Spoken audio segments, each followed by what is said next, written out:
Estamos aquí en esta hora de la noche para presentar un debate con dos hermanos que van a tener ahí una charla, un debate, un diálogo acerca de Romanos capítulo 11, por si quieren abrir sus Biblias y buscar ahí en Romanos 11. Y presento primeramente a mi hermano Leandro Sánchez. Leandro Sánchez es venezolano, pero radica en Argentina, ¿ok? Y del otro lado tenemos a nuestro hermano Luis Alfinger, que también, él sí es venezolano y él radica en Venezuela. Y la temática es la siguiente. Hay dos preguntas de las cuales se desglosa la primera y es, ¿cuál es el Israel de Romanos 11:26? Primera pregunta. Segunda pregunta, ¿quiénes son las ramas desgajadas? Esa va a ser la temática solamente y ese va a ser el énfasis de este diálogo o debate con los hermanos. Cada uno presentará su argumentación y al final de las argumentaciones de cada uno va a haber dos preguntas de 2 minutos al final. Pero vamos a empezar con 5 minutos cada uno, intercaladas. Ambos tendrán 5 minutos. Por lo tanto, vamos a empezar este debate o diálogo con nuestro hermano Leandro Sánchez, que se encuentra en la Argentina. Adelante, hermano Leandro Sánchez. Bien, buenas noches. Un saludo para ti, amigo, y para el amigo Luis Alfinger.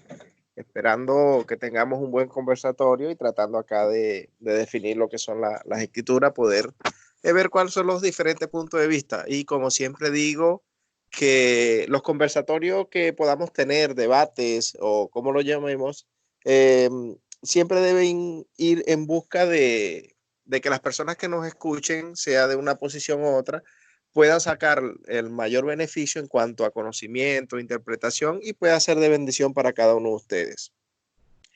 En esta noche vamos a tocar un tema en Romanos 11 que es un poco complicado tocarlo porque tenemos que entrar en la parte soteriológica, pero bueno, vamos a tratar de llevarlo desde el punto de vista lo más escritural posible para que sea entendible para las personas que nos escuchan.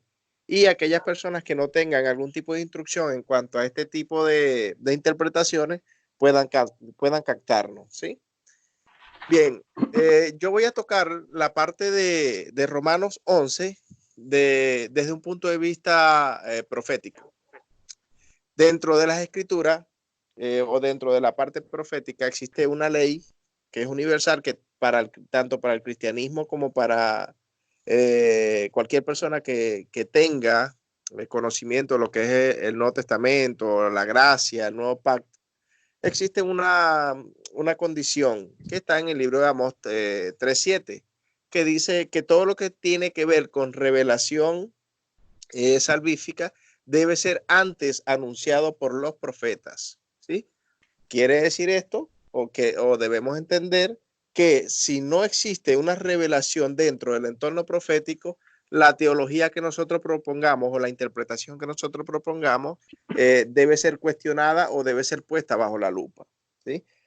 Entonces, dentro del entorno profético, nosotros vamos a notar que Hashem promete al pueblo de Israel como pueblo, ¿sí? Aquella nación en Medio Oriente, restaurarla, llevarla al estado que Hashem siempre ha querido tener con su pueblo, en una nación que esté basada en, como dice el libro de Hebreos, en valores espirituales. Entonces, dentro del entorno profético, siempre el Eterno promete rescatar a esa nación del pecado, de lo que es la decadencia o lo que es la desviación que este pueblo ha podido tener con respecto a los mandamientos del Eterno o a la voluntad divina del Eterno. Nos encontramos entonces con esta realidad profética. Eso lo podemos encontrar en Isaías 14, Ezequiel 37, Jeremías 31, y un sinfín de eventos proféticos donde describen que Israel como nación va a ser restaurada, ¿sí? Ahora nos encontramos en el libro de Romanos 11, donde el apóstol Pablo comienza con en realidad desde el capítulo 1, el apóstol Pablo viene haciendo una especie de argumentación con respecto de lo que es Israel, de lo que el Eterno le ha prometido. En el mismo capítulo 11 establece el apóstol Pablo que el Eterno no ha desechado a su pueblo, y entre unas u otras cosas, siempre está presente en los escritos, tanto del Tanakh profético como en los escritos del Nuevo Pacto, esa promesa latente que el Eterno tiene para con Israel. Ahora, dentro del concepto semántico de Israel, de lo que es la estructura de la palabra o del nombre, la palabra Israel se encuentra constituida por dos vocablos, en este caso por dos palabras, que es Yashá y que es él, que en este caso la interpretación semántica o la carga semántica del término es que es una nación que debe estar recta con Elohim. ¿Sí? Ese es el contexto semántico de la palabra. Ahora, dentro de la estructura de Romanos 11, el apóstol Pablo menciona algunas evidencias que se pueden denotar que Israel como nación está formada como un olivo, ¿sí? Tiene una especie de alegoría con respecto al olivo, que la misma carga profética establece que el olivo en este caso también es comparado con Israel. Pero como el olivo tiene ramas, y las ramas, bueno, ya esa interpretación todos la conocemos, que las ramas pertenecen a las personas, y así sucesivamente. Entonces, dentro del contexto del olivo, las ramas serían en este caso las personas que están dentro de esa nación, como lo dice el libro de Isaías 14:1, que el Israel del Eterno, el Israel restaurado, iba a estar en este caso conformado por judíos y por gentiles que hayan sido injertados dentro de la profecía de Isaías 56, hayan sido injertados a esa nación por medio de la creencia del nuevo pacto. En Jeremías 31 y en Ezequiel 36 y 37 podemos denotar que el Eterno promete la restauración final de Israel con la injerción, o en este caso la adopción, de las personas que hayan salido de las diferentes naciones y puedan ser injertadas en este caso al pueblo de Dios, que es Israel. ¿Sí? Dentro del entorno profético nosotros no encontramos ninguna profecía donde haya... Se pasó el tiempo, Leandro. Perfecto. Mi hermano. Perdón. Perfecto. Sí, nada más que está largo el tema y pues sí, ¿verdad? La verdad, hay mucho que hablar. Le damos lugar a nuestro hermano Luis Alfinger, por favor. Dime por favor el tiempo. Ya. Bueno, estoy de acuerdo en el lado profético que habla el hermano Leandro. Bueno, la primera pregunta es, ¿cuál es el Israel de Romanos 11:26? Comenzando con la primera pregunta, podemos hablar de que Israel como nación, yo me baso en un versículo, comienzo con mi versículo clave, que es Gálatas 6:16. Leo en Reina Valera 1977. Y a todos los que anden conforme a esta regla, paz y misericordia sean sobre ellos y sobre el Israel de Dios. La pregunta sería, la primera, ¿cuál es el Israel de Romanos 11:26? Vamos a lo que es la interpretación bajo soteriología. Y para comenzar, estoy obligado, y también sobre exegética, para comenzar, estoy obligado a pronunciar el rechazo de Israel, el rechazo al Mesías, pero como nación en parte, porque los apóstoles eran israelitas, los apóstoles eran de la misma nación, al igual que los seguidores en la iglesia primitiva, que también eran judíos, eran de Israel también. Comenzamos con el rechazo. El rechazo se fue dando de manera gradual hacia el Señor Jesucristo. Si vamos, por ejemplo, a Juan, en el capítulo 1, versículo 11, vino a lo que era suyo y los suyos no le recibieron. ¿Quiénes eran los suyos? Ahí es donde cabe la pregunta. Los que estaban escuchando el mensaje en ese periodo de tiempo.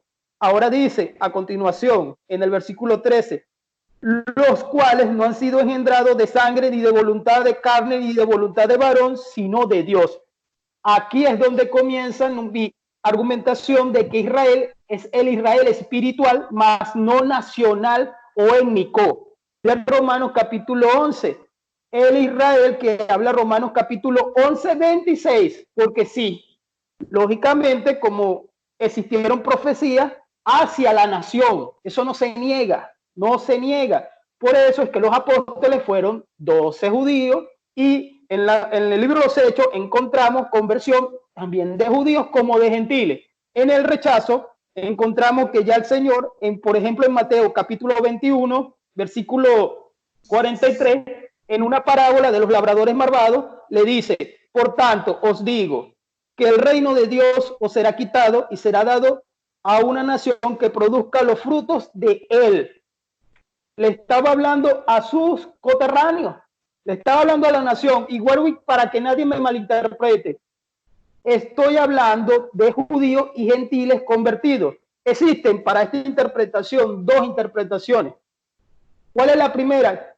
Que cuando dice todo Israel, puede estar hablando de todos aquellos judíos que creyeron desde el tiempo de la muerte y crucifixión de Jesucristo hasta nuestros tiempos, hasta la venida de Jesucristo. Esa es una interpretación. Pudo haber sido esta interpretación sin, no metemos el rechazo, porque todavía hoy en día hay judíos ortodoxos que no creen en Jesucristo. Y eso es importante. El tema es soteriológico y también es catalógico. Pero vamos a la pregunta. También está la segunda interpretación, que es la que yo más tengo, es decir, que el Israel de Dios, a partir del rechazo, que no tiene exactamente un orden cronológico, pero Israel en el año 70, como todos sabemos, fue destruida en Jerusalén por Tito, fue dispersa Israel, estoy hablando de nación, y todo aquel que empezó a creer judío en el Mesías fue integrado a este Israel espiritual con los gentiles. Desde aquel entonces, todo Israel será salvo. Pero sí va a existir una plenitud, lógicamente. ¿Cuál es la plenitud? Lo que enseña Romanos capítulo 11.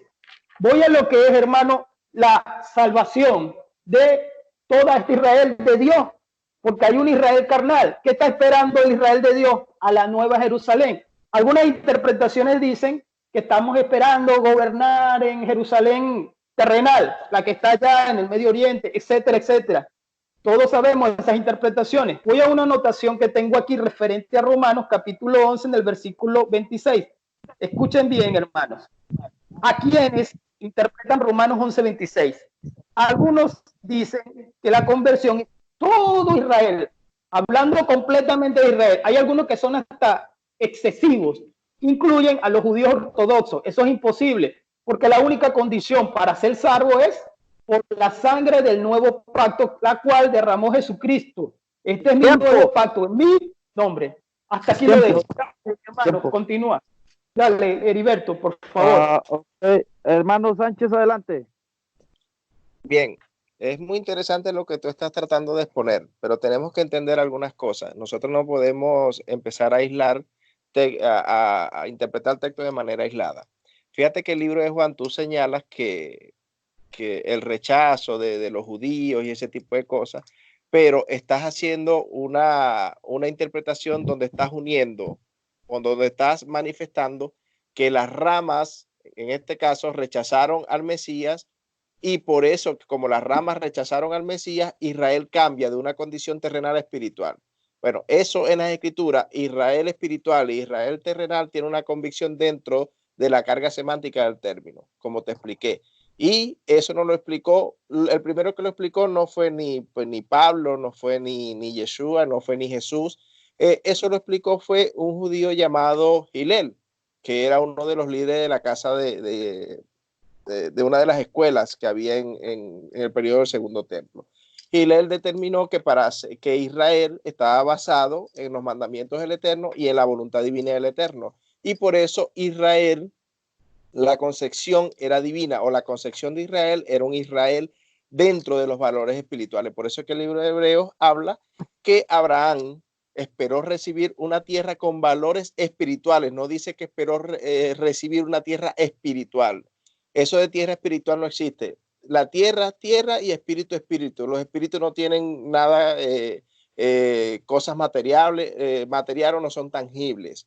¿sí? Una cosa es esperar recibir un reino o una tierra que esté fundada en valores espirituales y otra cosa es recibir una tierra espiritual. La tierra espiritual no existe, eso es semánticamente imposible y tenemos que empezar a eso. Ahora, tú estás tratando de asentar tu doctrina en base a un rechazo, pero estás olvidando el contexto de todo el libro de Juan.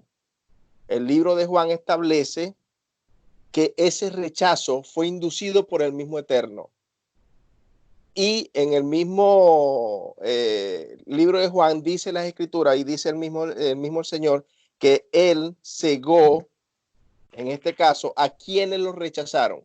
Yo los cegaré o yo les colocaré un velo o coloqué un velo en sus ojos y yo mismo los sanaré. Ahí el verbo es restauraré. O sea, el mismo Eterno o el mismo Yeshua hizo que esas personas que los rechazaran, colocó un velo sobre ellos para que no pudieran reconocerlo como Mesías y pudieran entonces rechazarlo. Entonces, la pregunta sería, ¿cómo si Yeshua indujo en ellos, como establece el libro de Juan, indujo una ceguera para que no pudieran reconocerlo, no pudieran verlo? Entonces los va a condenar porque lo rechazaron cuando fue prácticamente inducida ese velo o fue puesto ese velo por él mismo. Otra de las cosas que nosotros tenemos que entender es que tenemos unas palabras clave. Dice las escrituras en el libro de Juan 8, si no me equivoco, con respecto al evento donde llevan a Yeshua ante Caifás, él dice unas palabras claras. Cuando le dicen a aquellos rabinos, a aquellos judíos ortodoxos, como lo queramos llamar, dicen que Yeshua está ganando favor con todo el pueblo, que ese tipo de, bueno, que este ataque debían pararlo. ¿Qué dice Caifás? Caifás dice, ustedes no entienden nada, ustedes no han comprendido. Es necesario que un solo hombre muera para que la nación sea salva. Y no tan solamente la nación, sino el pueblo. Y dice la escritura que eso fue no porque él lo interpretó, sino que la Ruach, o en este caso el Espíritu Santo, hizo que él entendiera que era necesario que Yeshua muriera para que la nación y el pueblo de Israel fuesen salvas. Entonces hay que hacer dos cosas. Si creemos en la interpretación del Espíritu Santo, estamos haciendo o estamos determinando que el Espíritu Santo determinó, le hizo ver a ellos que era necesario que ese Mesías muriera. Y para que ese Mesías muriera, para restaurar al pueblo de Israel, era necesario que los líderes de Israel, para ese entonces, los jueces y los sacerdotes, no lo promulgaran como Mesías. Para que la salvación fuese extrapuesta, en este caso, o fuese abierta para los pueblos gentiles. Porque si el pueblo de Israel hubiese aceptado al Mesías en esa época, la salvación de los gentiles hubiese quedado en veremos. ¿Por qué? Porque las profecías prometieron fue un restaurador y un Mesías para Israel, no para los pueblos gentiles. Entonces, ¿qué es lo que tenemos que entender esto? No podemos decir que, Juan 1, 11 y 12. Tiempo, mi hermano. Ajá. Perfecto. Sí, está disculpa, bien. Tiempo. Ok, la pregunta es la siguiente. Vamos a pasar a la segunda pregunta. Sí, y voy a continuar también en la primera. ¿Me entiendes? Ok, vas a continuar en la primera, pero vas a introducir la segunda. Exacto. Ok, tenemos al hermano Alfinge. Ajá. Vamos con la segunda pregunta, pero va a dar su final. Mi segunda, ¿verdad? Es mi segunda, ¿verdad? Dale, pues. Sí, es tu segunda y faltan dos tiempos de 5. Ok, dime el tiempo. Sí, va el hermano Sánchez con 5 minutos, tú vas con 5 minutos y Sánchez va con 5 minutos. Seguimos con los otros 5 minutos, restando 10 minutos. Exacto, dime el tiempo para comenzar. Ok, vas a empezar hablando con la primera pregunta, rematando la primera pregunta e introduces la segunda. Sí, exacto. Ok, la segunda, para no perder la temática, estamos en Romanos 11 y la primera pregunta fue, ¿cuál es el Israel de Romanos 11:26? Que es lo que se está tratando y el hermano Alfinger seguirá con este tema de la primera pregunta. Introducirá la segunda, que es, ¿quiénes son las ramas desgajadas? Hermano Alfinger, adelante. Ok, dame el tiempo. Bueno, continúo en la argumentación y no voy contra argumentación. O sea, no voy a contraargumentar contra Leandro. había quedado en la interpretación exegética de Romanos 11:26. Digo mis anotaciones. Ya dije las dos interpretaciones, ¿verdad? Que tenemos. Ahora bien, escúchese bien. En griego, el original favorece a una opinión. Cuando dice toda Israel, dice olos. Escúchese bien. Cuando dice, porque no dice olos, disculpen, lo dije mal, no dice olos, dice paz. Cuando el todo dice es paz, P-A-S, no paz de pacificación, no. Y no dice en griego olos. El olos en griego significa entero, completo. Cuando dice todo Israel, no dice olos en griego, para que me entiendan bien, sino que dice paz. Ese paz significa una clase en griego. Y también tenemos que en el versículo se utiliza el enlace utos, o sea, dice utus paz. Quiero que se entienda bien esto, no dice utus olos, no. En griego dice así toda, así, ¿entienden? Entonces cuando dice utus paz, que habla de la plenitud de los gentiles, en el versículo, lo voy diciendo lento para que se me entienda, no me da a entender un futuro, no dice entonces, no dice entonces, dice así, ¿entienden? Eso es importante, hermano, para tener en cuenta este versículo, que no está hablando en sí de un completo, de una nación. Voy y continúo con soteriología. Ahora bien, nombrando a Abraham, y todavía estoy en la primera pregunta. ¿Cuál es el Israel? Si vamos a nombrar a Abraham, nos vamos en el contexto de Romanos capítulo 9, donde hay unos versículos muy importantes. ¿Cuáles son estos versículos? Romanos 9 del 6 al 8. No es que la palabra de Dios haya fallado, porque no todos los que descienden de Israel son israelitas, y por ser descendientes de Abraham son todos hijos, sino que en Isaac te será llamada descendencia. No son hijos de Dios los que son hijos según la carne. Y sí hay un lugar espiritual el cual los cristianos estamos esperando, que es la nueva Jerusalén, y es la que estamos esperando, y es un cosmos, eso también es una palabra en griego, que no me voy a salir del tema. Ahora el versículo dice, sino que son los hijos según la promesa. ¿Cuál era la promesa? La de Génesis. Ustedes la conocen, no me voy a ir a Génesis. Que a Abraham se le dio la promesa. ¿Quiénes entran en la promesa de ser este Israel espiritual? Que sí existe, porque estamos esperando en la nueva Jerusalén celestial, no una nueva Jerusalén terrenal. ¿Cuáles son los de la promesa? Son contados los descendientes de esta promesa. Véase bien, en el mismo capítulo de Romanos, capítulo 9, en el versículo 27, también Isaías clama tocante a Israel. Aunque sea el número de los hijos de Israel como la arena del mar, tan solo el remanente será salvo. Vuelvo y repito, el remanente, ¿cuál? El que ha de creer en Jesucristo. Ahora sí voy a la segunda pregunta. La segunda pregunta ¿quiénes son las ramas desgajadas? Me voy a Romanos capítulo 11, ¿verdad? En el versículo 20, exactamente, no estoy aislando textos, sino bajo la pregunta. Dice el versículo, bien, por su incredulidad fueron desgajadas, pero tú, por la fe, está en pie, no te ensoberbezcas, sino teme. Si explico el contexto, se me va a ir el tiempo, y ustedes tienen que leer el contexto de la analogía. ¿De qué me está hablando? De algunos que fueron desgajados. Les dice a los gentiles, no te soberbezcas sobre estos, porque ya aquí está hablando hacia gentiles.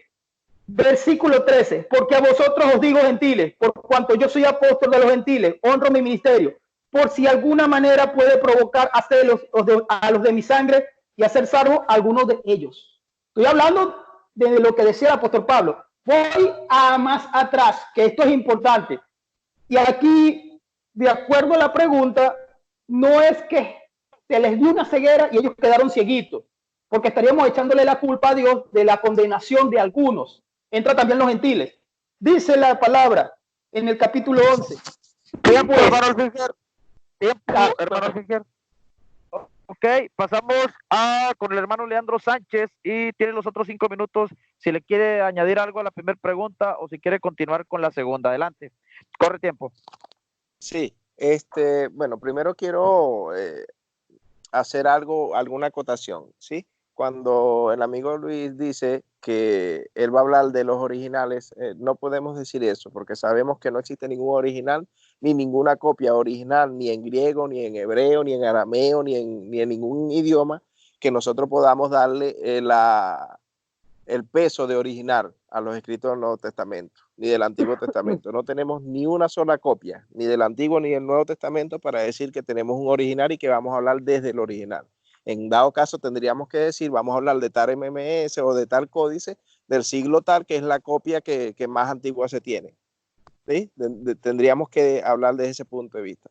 Ahora, todos o la mayoría de los que han alcanzado algún tipo de renombre en cuanto el estudio exegético en el idioma hebreo, la morfología y en este caso la gramática, por ejemplo, Robertson, Tuggy y algunos otros manifiestan que el Israel de Romanos 11:26 es la nación conformada por la profecía que estamos leyendo en el libro de Juan 11, donde dice, entonces Caifás, uno de ellos que era sumo sacerdote de aquel año, les digo, vosotros no sabéis nada, ¿sí?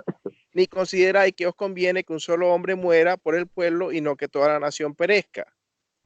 Pero esto no lo dijo por sí mismo, sino que siendo sumo sacerdote de aquel año profetizó que Jesús iba a morir por la nación. Cuando habla la nación ahí en las copias griegas, automáticamente se está refiriendo a la nación de Israel. Ahora tendremos que aprender a diferenciar lo que son personas y nación. La interpretación y la revelación que el apóstol Juan está incluyendo sobre Caifás es una revelación que promete salvación para Israel. La nación no está hablando de una Israel espiritual ni nada. Está hablando de la nación de Israel y va a ser salva. Ahora, en el contexto de Romanos 11, nosotros encontramos algo muy particular.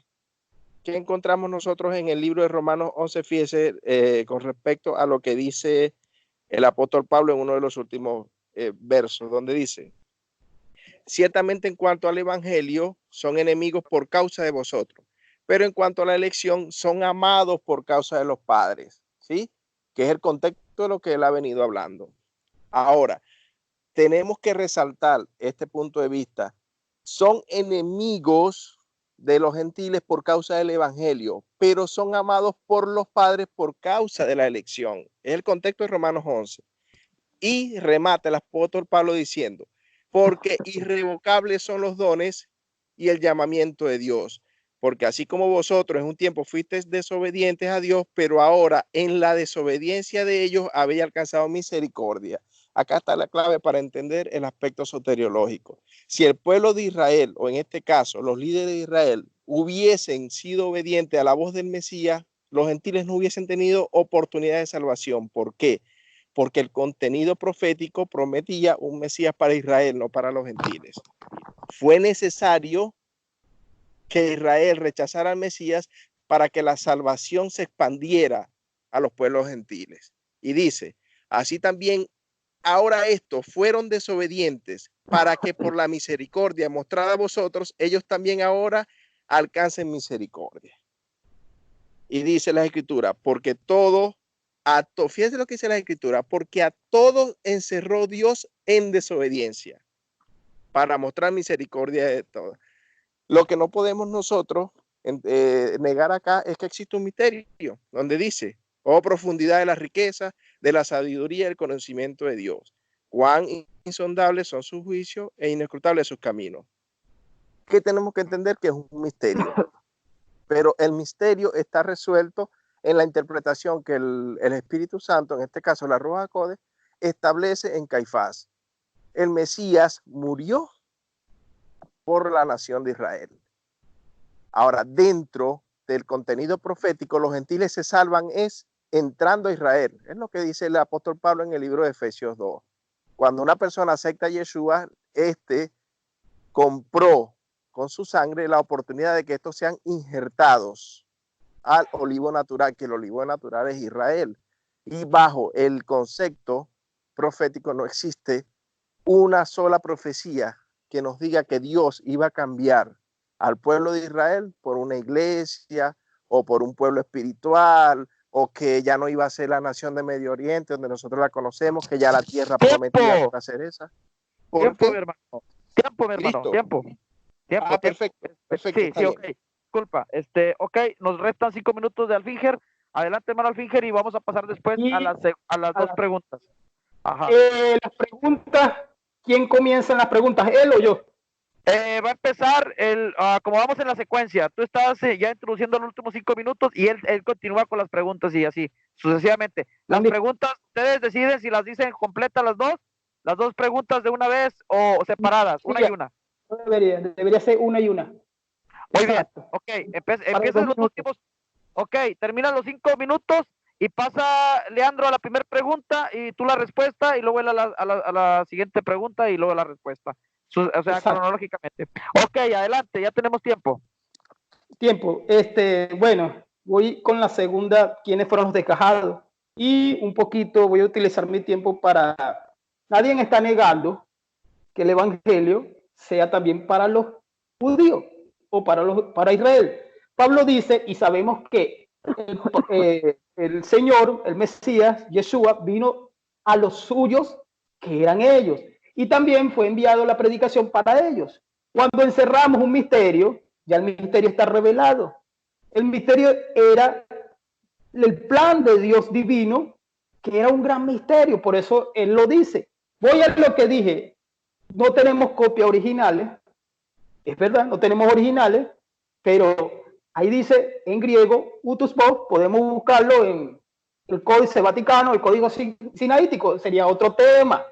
Ahí lo dice y ya lo expliqué. Ahora no estoy en contra ni de Robertson porque yo no soy un erudito griego, pero etiológicamente tengo a Luis Bacon del siglo pasado, tremendo, cualquiera lo puede buscar en Google. También tengo a Charles Hogger y entre otros el mismo José Grau, español, que es español más no gringo ni europeo. Comienzo entonces, sí fue para todos. Pablo dice en la misma secuencia de Romanos capítulo 1, él lo dice, porque no me avergüenzo del evangelio. Pablo tenía que presentar el evangelio. ¿A quién primeramente? Al judío primeramente. Yo no estoy negando de que haya judíos salvos. Yo no estoy negando de que haya nación de judíos salvos. Ahora, en su totalidad, ese todo Israel, es cuando entran los gentiles. Que los gentiles fuimos injertados ¿en dónde? ¿En una nación? No. Ahí es donde cae. Vamos a Efesios capítulo 2. ¿Por qué? Porque Efesios capítulo 2, en el versículo 14, no me dice cosa similar. Me dice que es uno. Porque es un solo pueblo en Cristo, es una sola iglesia en Cristo, es una sola congregación en Cristo, es una sola nación en Cristo. Estoy hablando espiritualmente, no estoy hablando de una nación terrenal. Dice, porque Él es nuestra paz. Que de ambos pueblos, aquí se está hablando de los dos pueblos. De ambos pueblos hizo uno, lo dice el versículo.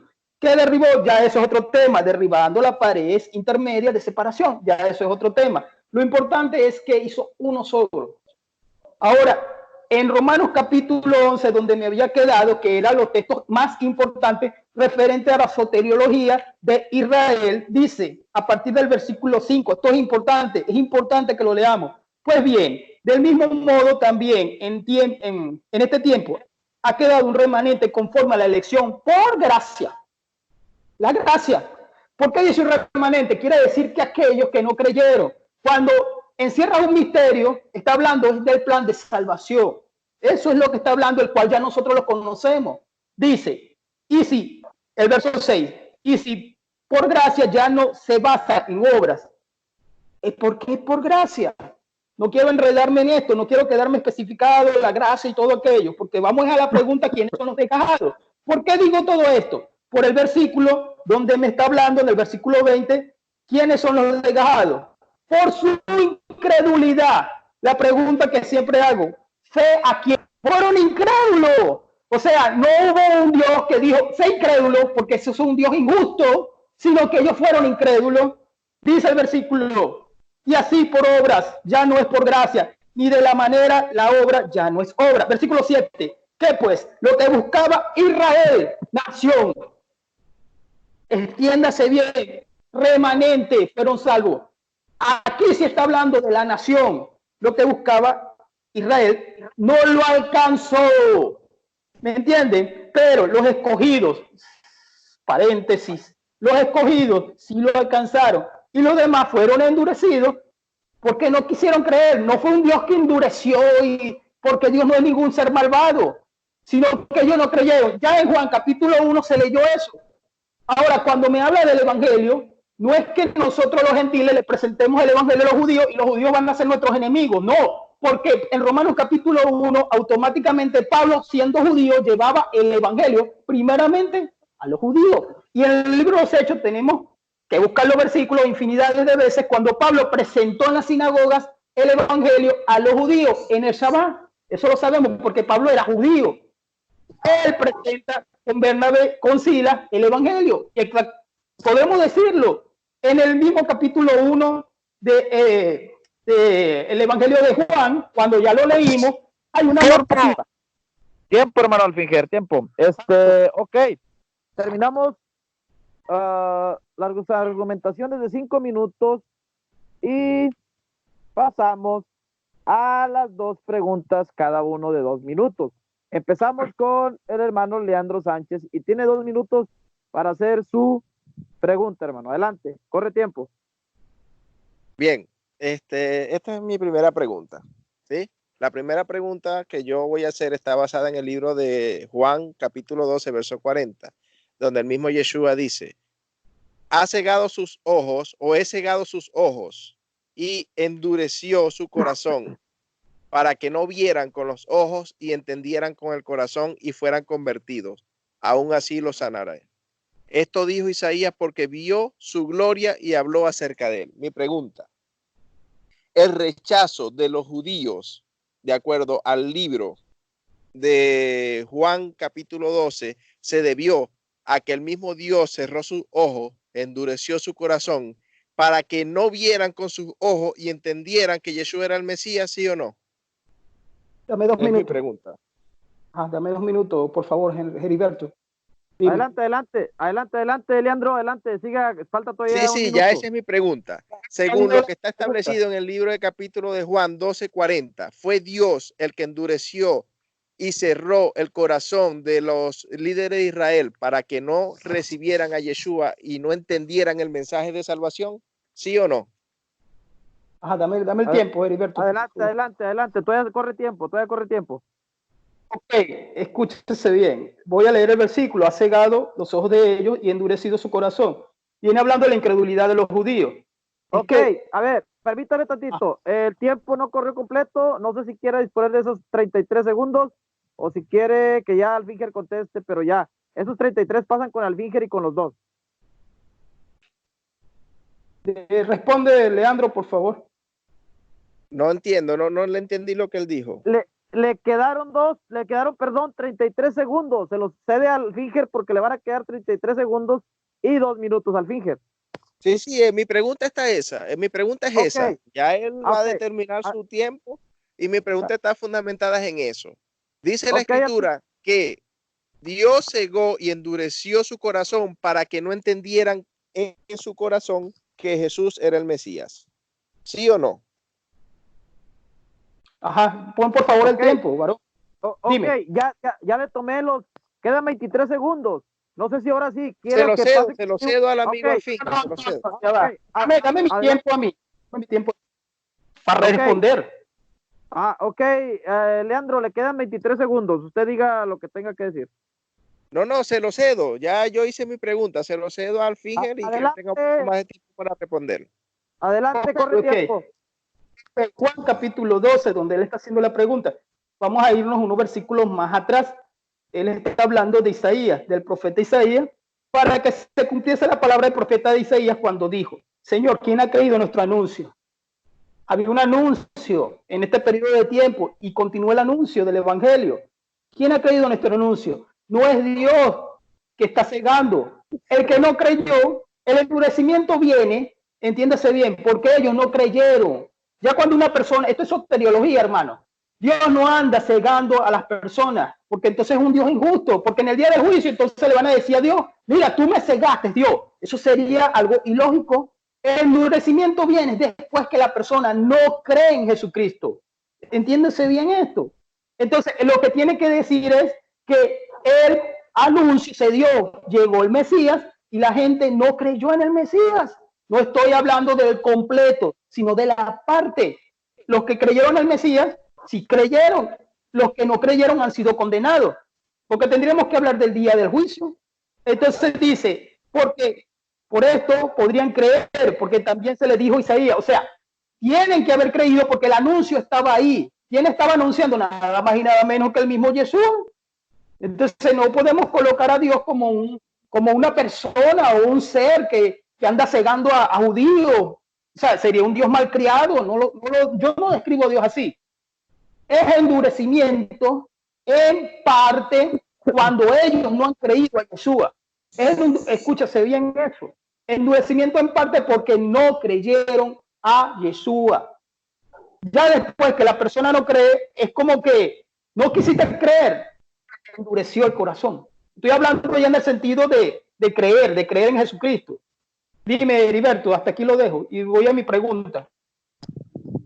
Ok, muy bien, va la pregunta de Sánchez contestada por Alfinger y seguimos con la pregunta. Empezamos ahora con Alfinger preguntando a Leandro. Adelante.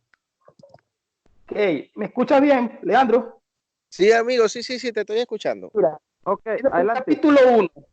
Capítulo 1 de Juan. No vamos a caer en la pregunta de quiénes eran estos. No. Dice la condición de ser salvo.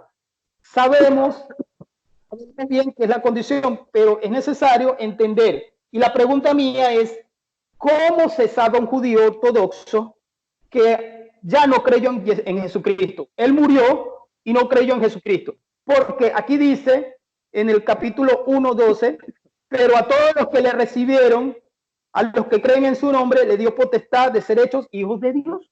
Esa es mi pregunta. ¿Cómo se va a salvar un judío ortodoxo que no cree en Jesucristo? Esa es mi pregunta. De acuerdo al texto. La tienes, mi hermano, para que tomes nota en el tiempo. Sí, para que él responda. Ok. Ya es la pregunta, ¿verdad? Es la pregunta, ¿verdad? ¿Cómo se llama un judío ortodoxo? De acuerdo a Juan 1. Un judío ortodoxo que cree. Ok, tienes 2 minutos, Leandro Sánchez, para responder la pregunta de Luis Alfinger. Adelante. Bien, sencillo. La condición de las escrituras, tanto del Evangelio como del Tanakh, es clara. ¿Sí? La salvación depende única y exclusivamente a través de la redención por el Mesías. Eso lo sabe Israel y eso lo sabe todo el mundo. Ahora, ¿qué es lo que sucede? La condición para poder ser justificado es, lo dice claramente el Evangelio, todo hombre será juzgado por las cosas buenas y malas que haya hecho mientras estuvo con vida. Ahí no dice la Escritura que haya tenido que repetir una oración de fe para decir, Señor, yo te acepto, te recibo y ese tipo de cosas. ¿Por qué? Porque tenemos varios ejemplos en la Escritura. Por ejemplo, cuando dice la Escritura que Dios envió un hombre envió a uno de sus hijos a hacer algo y este dijo, sí, padre, voy y lo hago, y a la final no terminó haciéndolo. Pero aquella persona que dijo que no lo iba a hacer o aquel hijo que dijo que no lo iba a hacer, terminó haciendo la voluntad de su padre. En este caso, si una persona dice negar a Jesús o dice no creer en Jesús, pero vivió conforme a sus enseñanzas, practicando la justicia, la honestidad, el amor y la misericordia, el día en que sea su juicio, eso va a pesar sobre su vida. Y va a reconocer que Yeshua es el Señor, como le dice en el libro de Zacarías 7, donde dice que toda rodilla doblará ante él y reconocerá que eres el Señor. Ahora, en el aspecto soteriológico, nosotros estamos entendiendo lo que dice el texto de Juan 12:40. Fue el mismo Dios quien endureció, cegó, en este caso a los hijos de Israel, para que no entendiera en su corazón. Nuestro amigo Alfinge dice que no, que él no ve a un Dios así. Pablo sí lo veía así porque dijo, oh, profundidad de la riqueza, ¿quién entenderá el conocimiento y quién está por encima de Dios para entender cuáles son sus planes? Es un misterio. Lo cierto es que Israel como nación proféticamente será restaurada. Y el verso de donde dice todo Israel será salvo, también tenemos que entender algo. Ok. Dice, y después que entre la plenitud de los gentiles, todo Israel será salvo. Ok, tiempo. Haz tu pregunta, por favor. Ok, ahora sí empezamos con el tiempo de la pregunta. Tengo 2 minutos, ¿no? Sí, ya se acabó, pero ahora sí es tu pregunta. Sigue tu pregunta. Mi segunda pregunta es, de acuerdo al principio en Amós 3:7, que dice que todo lo que tiene que ver con justificación, redención y salvación debe ser anunciado antes por los siervos los profetas, mi pregunta, ¿hay alguna profecía que sustituya al Israel terrenal por un Israel espiritual? ¿Sí o no? ¿Y dónde está? Dame tiempo. Ok, tienes todavía 1 minuto 23. Sí, pero ya hizo la pregunta. Esa es mi postulación de la pregunta. Y ahora cuéntale los 2 minutos a él para que responda. Ok, muy bien. Adelante, Alfinger. ¿Hay un Israel espiritual? Bueno, eso es lo que estamos debatiendo aquí exactamente. De acuerdo a las profecías, que tú quieras encontrar un Israel espiritual, las profecías quedaron en sombras. Colosenses capítulo 2:16. La única forma de que las profecías obtengan luz es por medio del nuevo pacto. Vuelvo y repito eso. Quedaron en sombras. De decir que si yo tengo que buscar un versículo donde un profeta dijo que había un Israel espiritual, en ese momento en el Antiguo Testamento solamente Israel como nación eran los que tenían el pacto. Cuando llega el nuevo pacto, la luz del Evangelio, Colosenses 2:16, esto quedó en sombras. Y bajo la respuesta la tengo en Romanos capítulo 9. Ya la leí. Bajo la respuesta la tengo en Romanos capítulo 11. No está hablando exclusivamente de una nación como tal. Y no se puede colocar a la nación salva si no ha creído en Jesucristo. Sería algo ilógico. O sea, bajo la respuesta tienes que llevarlo a la luz del nuevo pacto. La luz del nuevo pacto nos arroja su verdad. Y la nación fue desechada en parte. Estoy hablando en parte, no estoy hablando de toda la nación, no sea que después me caigan encima los judíos a mí. Los judíos creyeron, pero no todo. Entonces, cuando volvemos otra vez al círculo, estamos haciendo círculo. Bueno, ya estamos terminando. ¿Quiénes fueron salvos? El Israel escogido. Y yo me incluyo en ese Israel escogido y no soy judío. Porque en Gálatas capítulo 6:16, ya lo leí, está hablando del Israel de Dios. Esa es mi respuesta, mi hermano. ¿Lo tiene? Ok. Bueno, queda una última pregunta, ¿verdad? Ok, sí, mira, queda tu pregunta y tienes todavía 41 segundos y 2 minutos si los quieres usar, si no, adelante. Tranquilo, vamos a hacer algo, mi hermano Heriberto y mi hermano Leandro. Vamos a concluir con esta pregunta y nos despedimos con 1 minuto. ¿Qué les parece, los tres? Ok, 1 minuto cada quien. Sí, pero tú terminas, tú eres el moderador, tú terminas. ¿Está bien? Sí, okay. Perfecto, me parece bien. Voy con la pregunta, tómame el tiempo, por favor. Mira. Ok, adelante. De acuerdo a las 2 preguntas, se tenía que sacar la Israel de Dios. Ok. Para ustedes, o para ti, mi hermano Leandro, para ti, ¿existe una Jerusalén futura, espiritual, de acuerdo a lo que enseña el libro de Apocalipsis? No estoy hablando del antiguo pacto, sino del nuevo pacto, donde todos los cristianos estamos esperando esa nueva Jerusalén. Supongo yo que para ustedes, y es una pregunta que te quiero hacer, digamos personal, tiene que existir un Israel espiritual porque estamos esperando una nueva Jerusalén. ¿Entiendes? No estoy hablando de un sentido terrenal. ¿Ustedes creen que existe esa futura Jerusalén celestial y que va a ser habitada, lógicamente, por quiénes? Esa es mi pregunta. Ok, adelante, Leandro. Bien, perfecto. Bueno, lo que pasa es que el libro de Apocalipsis es un libro que tiene que entenderse también desde el punto de vista soteriológico. Y lo que nosotros esperamos con respecto a la nueva Jerusalén, una Jerusalén celestial, como tú dices, debe ser contextualizado bajo las profecías. ¿Por qué las profecías? Porque el mismo Yeshua estableció su ministerio en las profecías del Tanaj. siempre usó la Torá para definir su doctrina. Los apóstoles siempre usaron las profecías bíblicas. Ahora tú me estás diciendo que las profecías bíblicas pasan a un segundo plano porque el evangelio debe ser la interpretación de las profecías. Bueno, ni Yeshua ni ninguno de sus apóstoles hicieron eso. Ellos basaron su interpretación dentro del Taná. El mismo apóstol Pedro estableció que no podemos menospreciar las profecías y que la palabra escrita, la profecía era la profecía más segura era la que estaba escrita, y para ese tiempo no estaba escrito el Nuevo Testamento. Quiere decir que se refería al Tanakh. Ahora, la Nueva Jerusalén está profetizada en el libro de Ezequiel 37. Ahí está.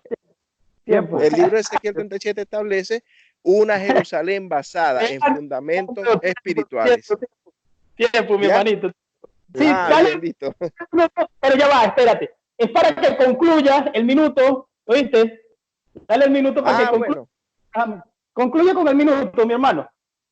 Bueno, ¿ya? Luis, no voy a usar el minuto para seguir argumentando. Voy a usar el minuto para darte las gracias, mi hermano. Exactamente. Gracias porque yo siempre he creído que nosotros podemos discutir las escrituras, discutir nuestros puntos de vista de una manera sana, de una manera cristiana, donde la comprensión, el amor al prójimo y la tolerancia pueda sobresalir. Gracias porque me diste la oportunidad de demostrarles a todas las personas que nos vean o nos escuchen que es posible disertar de las escrituras en amor. Amén. ¿Lo tienes, Heriberto? Quiero usar este minuto para eso, para que las personas entiendan que sí se puede tener diferencia, pero bajo un concepto de respeto, amor y amistad. Ok, adelante, Elfiger. Oye, le doy las gracias también al hermano Heriberto por esta oportunidad que él tuvo de moderar. Y gloria a Dios, primeramente a Dios siempre sea la gloria, a Yeshua, a Yahweh, y el hermano Leandro que nos permite ya llevamos casi 50 minutos, gracias al Señor. Podemos seguir dialogando, pero ya para la próxima será otro tema, Gracias al Señor que nos permitió estos minutos y muy buen debate, me parece muy buen debate. O sea, creo que quien lo vea se va a gozar. Yo lo creo, quien lo vea se va a gozar porque hubo momentos buenos y hubo momentos un poquito tensos, yo lo entiendo. Muy buen debate, mi hermano Leandro. Gracias, mi hermano, por compartir con nosotros. Te cedo, Heriberto, para que cierres, por favor. Ok, pues primeramente gracias a Dios porque se puede permitir dialogar, que eso se trata. Primeramente estamos hablando de la escritura, estamos hablando de la palabra de Dios.